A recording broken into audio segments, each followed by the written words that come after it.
Hello everyone.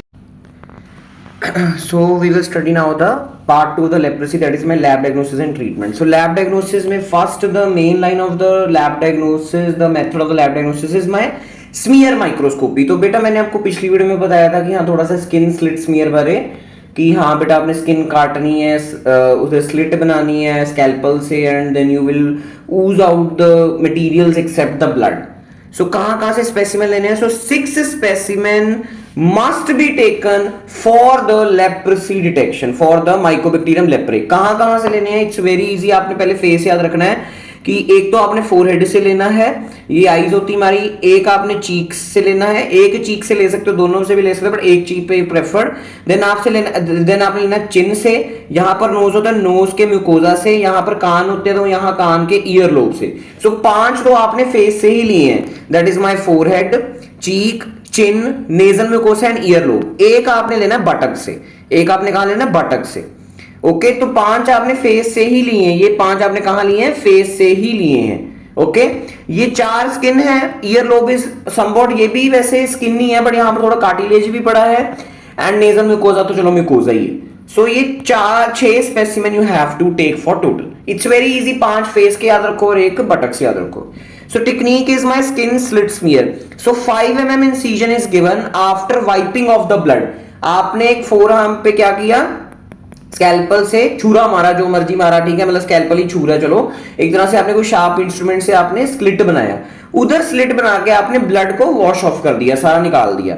And lymph also. Sample is taken from the sides and below the epidermis. आपने अगर slit ऐसे कुछ बनी है तो साइड से लेना, ब्लड सैंपल नहीं लेना, क्योंकि ब्लड में lepra is not going. Appearance, the Mycobacterium leprae is less acid fast as compared to tubercular bacilli. तो वैसे acid fast bacilli इसमें रेड कलर, बट आपको यहां पर देख रहे हो, यहां पर पहली बात तो ये लेप्रा है, दिस इज माई लेप्रा, तो आपको यहां पर रेडिश पिंकिश कलर का दिख रहा है because this is weak acid fast. It shows weak acid fast चेनिंग. Okay so acid fast bacilli arrange singly or in groups bound together by glia, a lipid like substance to form globi. तो ये क्या है? Second, ये है मेरा ग्लोबाई.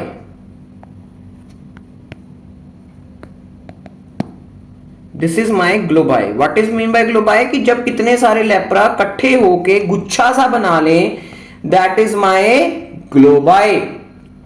So ग्लोबाई क्या होता है? ग्लोबाई अभी गुच्छा बना कैसे है? Because the leprae secretes a type of a lipid like substance that is ग्लाया. तो ग्लाया रिलीज होगा और ये ग्लाया एक लेप्रे को तीसरे चौथे ऐसे कितने सारे लेप्रे मेरे जुड़ जाएंगे to form the globi. To form the globi. So globi are present. ये जो ग्लोबाई बने हैं ये कहां प्रेजेंट हो सकते हैं? In the macrophages called Virchow lepra cells और फोमी सेल्स. जब ये मेरे ग्लोबाई मैक्रोफेज के अंदर चले जाएं और आपको स्मीयर माइक्रोस्कोपी में मैक्रोफेज के अंदर दिखें तो आपने उसको क्या नाम देना है? वर्चोलेप्रा सेल्स और फोमी सेल्स. ये फोमी सेल्स आपको कहां दिखते थे? In lepromatous leprosy. तो live bacilli is uniformly stained and the bacilli length is 5 times is width. मतलब अगर विथ इतनी है तो इससे 5 गुना मेरी लेंथ होगी. This is my length and this is my with. तो विथ अगर एक मान लो 1x है तो ये लेंथ विल बी 5x. कहने की बात ये है इन live bacilli. But if the bacilli is dead, then the staining becomes less, the bacteria becomes less stained and fragmented appearance. Fragmented appearance ना, अगर एक ही bacilli है तो बीच में ऐसे क्रैक से फ्रेगमेंट से आपको दिखेंगे. That is my fragmented appearance, dead bacilli. Grading of smear करनी ये बड़ी इंपॉर्टेंट है कि जब आपने एक स्मीयर देखा, स्लाइड देखी, आपने यहाँ पर सैंपल लिया, स्किन स्लिट्स किया, उसके बाद उसकी आपने एसिड फास्ट स्टेनिंग की, फिर आपने माइक्रोस्कोपी के अंदर देखा, तो आपने ये प्लस वाले ये स्मीयर को ग्रेड करना है कि ये कौन सा कितने बेसिलाई हैं. तो इसका एक क्राइटेरिया है. तो अगर आपको A1 to 10 बेसिलाई दिख रहे हैं पर 100 ऑयल इमर्शन फील्ड, पर 100 ऑयल इमर्शन फील्ड, देन पर या बोल दो या इन बोल दो, in is more correct. In 100 oil immersion field. 100 oil immersion field का मतलब कहता है अगर मैं यहाँ पर स्लाइड है, यहाँ पर आपने सैंपल रखा और यहाँ से आप माइक्रोस्कोप लगा के देख रहे हो. ये एक ऑयल इमर्शन फील्ड हो गया। ऐसे आपने इधर इधर इधर इधर इधर इधर इधर जिगजैग जिगजैग जिगजैग घूमते हुए आपने 100 ऑयल इमर्शन फील्ड देखने हैं। 100 ऑयल इमर्शन फील्ड देखोगे, अगर उसमें आपको 1 से 10 बेसिलाई दिखते हैं तो आपने उसको 1+ ग्रेड करना है। ओके, फिर अगर आपने 1 से 10 बेसिलाई देखे इन 10 ऑयल इमर्शन फील्ड, कि आपने सैंपल देखना शुरू किया, एक ऑयल इमर्शन फील्ड देखा, फिर दूसरे पे गए, ऐसे तीसरे पे गए, ऐसे चौथे चौथे घूम के 10 ऑयल इमर्शन फील्ड घूम लिया आपने 10। तो 10 में आपको अगर 1 से 10 बेसिलाई मिल रहे हैं, then you will graded it 2+। देन हर, अगर आपने माइक्रोस्कोपी देखी, इधर सीधा जो आपने ऑयल इमर्शन फील्ड जो आपने रखी हुई थी, जैसे आपने माइक्रोस्कोप फोकस किया तो आपको वहां पर 1 से 10 के बीच में बेसिलाई दिखे, उसी ऑयल इमर्शन फील्ड में आपको दिख गए, then you will grade it as 3+। Then अगर आपको 1 से 100 बेसिलाई दिखे हैं इन पर oil immersion field, then you will grade it 4+। 100 से 1000 बेसिलाई देखे हैं पर ऑयल इमर्शन फील्ड, मतलब बहुत ज्यादा बैक्टीरियल लोड है, देन इट इज 5+। और उससे भी ज्यादा बैक्टीरियल लोड कब होगा, जब 1000 से भी ज्यादा बेसिलाई दिखे और वो बेसिलाई अगर गुच्छे बनाने शुरू कर दें, ग्लोबाई बनाने शुरू कर दें पर ऑयल इमर्शन फील्ड, देन 6+। तो ज्यादातर पेशेंट्स जो हमारे पास पहुंचते हैं, that is my 6+ category, because symptoms ही बहुत लेट करते हैं और तब तक बहुत सारे बेसिलाई हो जाते हैं। तो इधर आपको दिखेगा कि 1000 से ज्यादा, ये क्या है, मेरी 6+ वाली स्लाइड है, ये मेरी क्या है 6+ वाली स्लाइड है। क्यों? क्योंकि इसमें आपको पहली बात तो ग्लोबाई दिख रहे हैं, तो ग्लोबाई आपको 6+ में दिखेंगे, और आपको कितने सारे माइकोबैक्टीरियम लेप्रेसिन इधर ही कितने हैं, कितने 100 इधर ही हैं, और इधर इतने छोटे छोटे, यहां पर भी 100-200 होंगे। तो ऐसे करके मतलब यहां पर अगर मैं मानूं तो 100 होंगे यहां पर, तो आराम से ग्लोबाई जहां आपको दिख गया, आपका 6+ रेट कर देना उसको। सो बैक्टीरियोलॉजिकल इंडेक्स क्या होता है, based on the total number of bacilli, that is both dead and live bacilli. तो बेटा बैक्टीरियोलॉजिकल इंडेक्स का मतलब क्या है, कि चाहे डेड हो चाहे जिंदा हो, अगर आपको स्मीयर में छोटा सा बैक्टीरिया भी दिख गया, एक बैक्टीरिया भी दिख गया, एक बैक्टीरियम लेप्रा भी दिख गया, तो भी आपने उसको काउंट कर रहा है इन बैक्टीरियोलॉजिकल इंडेक्स। सो बैक्टीरियोलॉजिकल इंडेक्स का फॉर्मूला क्या है, total pluses in all smears, total pluses in all smear. ठीक है, कि सपोज करो, मान लो कि आपको 10 से 100 बेसिलाई दिखे पर ऑयल इमर्शन फील्ड, तो आपने ऊपर कितने दे देनी है, 4+ रेटिंग दे देनी है। क्या दे देनी है, 4+ रेटिंग दे देनी है। And number of smears examined, यहां पर आपने एक पर ऑयल इमर्शन फील्ड किया था तो 4+ आ गया, और टोटल आपने नीचे कितने रखना है, कितने आपने ऑयल इमर्शन फील्ड वो किए, एग्जामिन किए। तो जो मेरा बैक्टीरियोलॉजिकल इंडेक्स है, मोटी मोटी बात यह है कि जो मेरा बैक्टीरियोलॉजिकल इंडेक्स है, that tells me about both dead as well as live bacilli.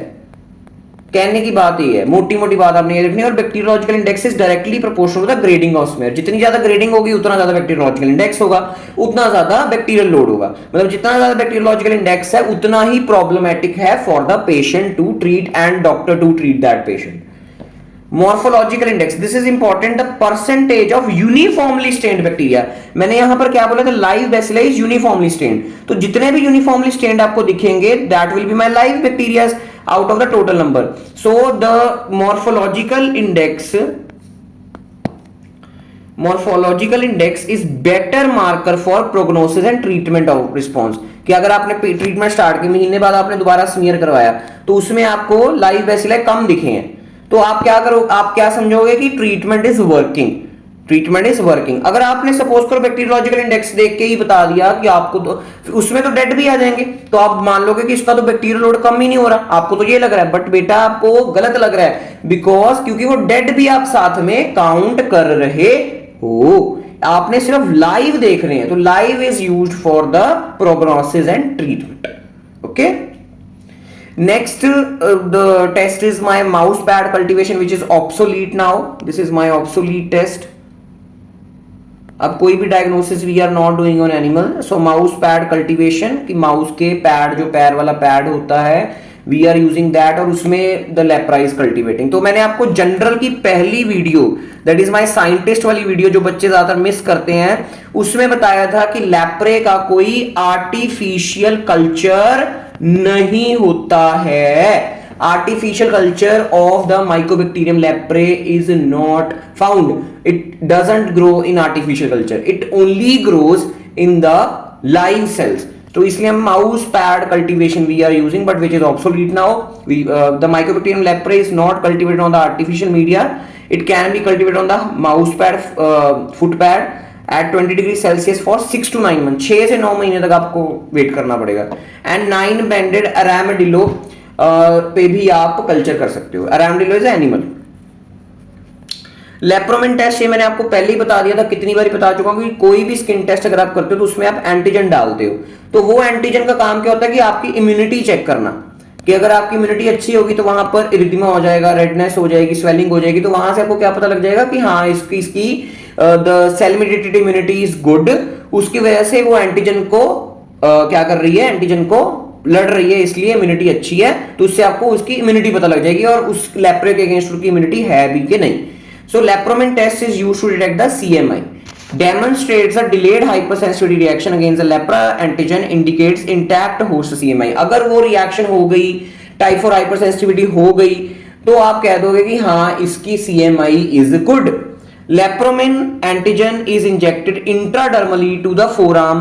Reading is taken at 2 occasions. कौन-कौन सी 2 occasion? At the 48 hour, that is after 2 days, and at 21 days. So 2 दिन बाद कौन सी रिएक्शन आपको दिखेगी? Early और Fernandez reaction.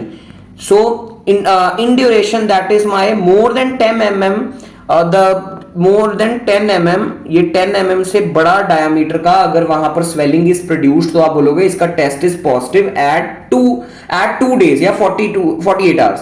Produce at site indicating the DTH reaction. DTH मतलब delayed T cell hypersensitivity reaction. Okay, type 4 hypersensitive मतलब मोटी मोटी type 4 hypersensitivity indicates the past exposure of the lepra reaction और लेप्रा बैसिलाई। या तो immunity अच्छी है या तो उसको पहले कभी लेप्रा ने इन्फेक्ट किया, तब भी पॉजिटिव आ जाएगा टेस्ट। 21 डेज पे कौन सी आपको रिएक्शन दिखेगी? लेट और मिक्सूडा रिएक्शन। मिक्सूडा, सो लेट और Mitsuda reaction, nodule is more then of 5 mm। Nodule यहां पर क्या, दैट वाज माय छोटा सा, यू कैन से पेप्यूल बन सकता है, मैक्यूल बन सकता है, बट यहां पर तो नोड्यूल ही बनेगा।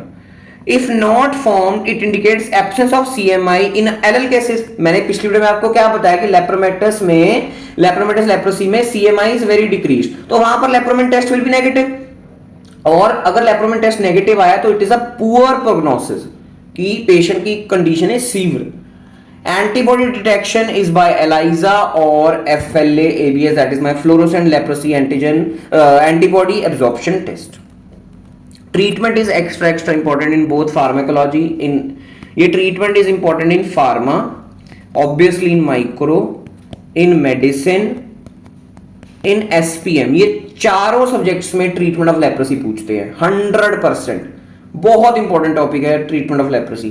सो multi drug therapy MDT for the leprosy is used first of all in India according to NLEP, that is my national leprosy eradication programme. शायद मैंने पिछली वीडियो में आपको एलिमिनेशन बोला था, but that was my eradication programme. Okay, so drug कौन सी drugs आपने देनी है? Rifampicin, dapsone and clofazimine. All 3 are antibiotics, rifampicin, dapsone and क्लोफाजिमीन। So rifampicin की डोज दैट इज 600 mg, ये आपने देनी है मंथ में एक बार पेशेंट को आपने खिलानी है रिफेम्पिसिन 600 mg, सिर्फ एक बार, एक महीने में। एक महीना यहां पर है 28 डेज। ओके, आगे डैप्सोन 100 mg आपने देनी है daily. Dapsone you have to give 100 mg daily. Clofazimine 300 mg you have to give monthly and 50 mg you have to give daily. So क्लोफाजिमीन आपने सुपरवाइज्ड का मतलब है आपने अपनी निगरानी में खिलानी है उसको ये वाली दवाई। जब आप उसको 28 डेज बाद बुलाओगे, आपने अपनी निगरानी में खिलानी है उसको रिफेम्पिसिन और क्लोफाजिमीन की 300 mg, बाकी 50 mg वो रोज भी खाएगा। तो ऐसा पत्ता हमारे पास हमारे नेशनल लेप्रोसी इरेडिकेशन प्रोग्राम में द MDT इज गिवन, इसको हम बोलते हैं MDT, that is my multi drug therapy for leprosy. तो इसमें क्या है, ये जो व्हाइट कलर का ये जो आपको दिख रहा है दैट इज माय डेप्सोन, ये देख रहे हो, ये इसी का उल्टा लिखा है, मतलब इसी का बैक साइड है, इस टैबलेट्स की बैक साइड है। तो इधर लिखा हुआ है C for clofazimine, R for rifampicin and D for dapsone. तो यहां पर जो white is my dapsone first of all, ठीक है। और ये जो 3 ऊपर दवाइयां आप यहां पर लिखी हैं that is my C, 100 mg। तो क्लोफाजिमीन आपने 100 mg हर महीने उसको खिलानी है एक बारी। तो जब आपके पास आएगा वो पत्ता लेके आएगा साथ में, ठीक है, या आप उसको पत्ता वहां पर दोगे टैबलेट, और आपने तीनों गोलियां आपने उसी दिन उसको खिला देनी है, क्योंकि 100 100 प्लस 100 300 mg हो जाएगा। ये 300 mg आपने उसी दिन खिला देनी है उस पेशेंट को, ठीक है जी। चलो, और रिफैम्पिसिन कितनी खिलानी, 600 mg, तो ये 600 mg भी आपने उसी दिन खिला देनी, दैट इज 300 प्लस 300 600। और एक डेप्सोन तो चलनी साथ में, वो तो उसने रोज खानी है। मतलब ये जो ऊपर वाला पार्ट है दिस, ये जो डॉटेड लाइन के ऊपर वाला पार्ट है, ये आपने उसी दिन पेशेंट को खिलाना है जब वो आ रहा है आपको फॉलो अप करने या पहली बार या उसका लेप्रोसी डायग्नोस्ड, समझ रहे हो। तो ये वाली चीजें आपने, ऊपर वाली चीजें आपने उसी टाइम खिला देनी है, दैट इज क्लोफाजिमिन 300 mg, 100 mg की 3 tablets, dapsone 1 and rifampicin 300 mg की 2 टैबलेट, दैट इज 600 mg। समझ आ गया। और ये जो नीचे वाला पत्ता है उसको आपने बोलना है कि अब तू घर जा और रोज की एक एक दवाई, एक एक दवाई मतलब ये पेयर किसका है, this black is my क्लोफाजिमिन and white is my dapsone, तो ये तूने रोज खानी है, डेप्सोन एंड क्लोफाजिमिन तूने रोज खानी है, ये वाला सेशे दोनों इकट्ठा, ये देख रहे हो दोनों इकट्ठे का ही है, यहां पर क्लोफाजिमिन पड़ी है, यहां पर डेप्सोन पड़ा है, तो रोज इकट्ठे ही हमने डेप्सोन और क्लोफाजिमिन खा लेना है। और यहां पर हमने डेज भी लिखे हुए हैं, देख रहे हो, डे 1 पे तो आपने ये खिला दिया, this is my day 1, this is my day 1, तो डे 2 से आपने स्टार्ट करना है, डे 2 3 4 5 6 7 8 9 10, यहां पर एरोज भी बनाए हैं 1 2 3 4, और यहां पर ऐसे, देख रहे हो। सो आपको ब्यूटीफुली मैंने एमडीटी समझा दिया है। प्लीज जो बच्चे नहीं पढ़ते हैं सीधा ही लेक्चर लगाते हैं, उनको ये कभी समझ नहीं आना, और ये बहुत इंपॉर्टेंट पॉइंट है एमडीटी। ड्यूरेशन ऑफ एमडीटी, अगर उसको पॉसिबेसलरी है, पॉसिबेसलरी के क्राइटेरिया क्या थे, फर्स्ट वीडियो मैंने आपको बताया कि नो और 1 nerve is involve, 1 to 5 skin lesion, and AFB skin slit smear is negative, तो उसके लिए आपने 6 मंथ देनी है, एंड मल्टी बैचलरी के लिए आपने 12 मंथ देनी है। तो एनएलईपी में, that is national leprosy eradication programme में, कुछ भी लेप्रोमेटस, ट्यूबरकुलॉइड, बॉर्डरलाइन के बारे में नहीं बोला गया, उसने सिर्फ पॉसिबैचलरी और मल्टी बैचलरी का ही बताया। So PYQ, short note on types of leprosy, that is my paucibacillary, तो आपने इसकी क्लासिफिकेशन बता दी है कि एक एनएलईपी के बराबर, एनएलईपी की है जिसको हम डब्ल्यूएचओ की भी बोलते हैं, तो एनएलईपी ने डब्ल्यूएचओ की क्लासिफिकेशन ही उठाई है, that is paucibacillary and multi bacillary, and दूसरी Ridley Jopling classification. Short note on lepra reaction type 1 type 2, lab diagnosis of leprosy and treatment, extra important question. Which of the following is false for leprosy? So it is a false. So it's a chronic granulomatous disease. True. Mainly involves skin and peripheral nerves. True. The generation time of lepra bacilli is true for 12 to 13 days, and incubation period is 5 to 6 years, not days. Okay. Ridley-Joplin classification includes all except, so lepromatous है, borderline है, tuberculoid है, intermediate नहीं है कोई, okay. Which statement is false about TT, that is tuberculoid. CMI is adequate, हाँ CMI adequate है। Lepromin test is negative और positive, अगर सीएमआई सही है तो लेप्रोमिन टेस्ट तो पॉजिटिव हो जाएगा, so answer will be lepromin test will be positive. Humoral immunity is normal, yes it is normal, and patients are least infectious, and this is also true. Okay, समझ आया?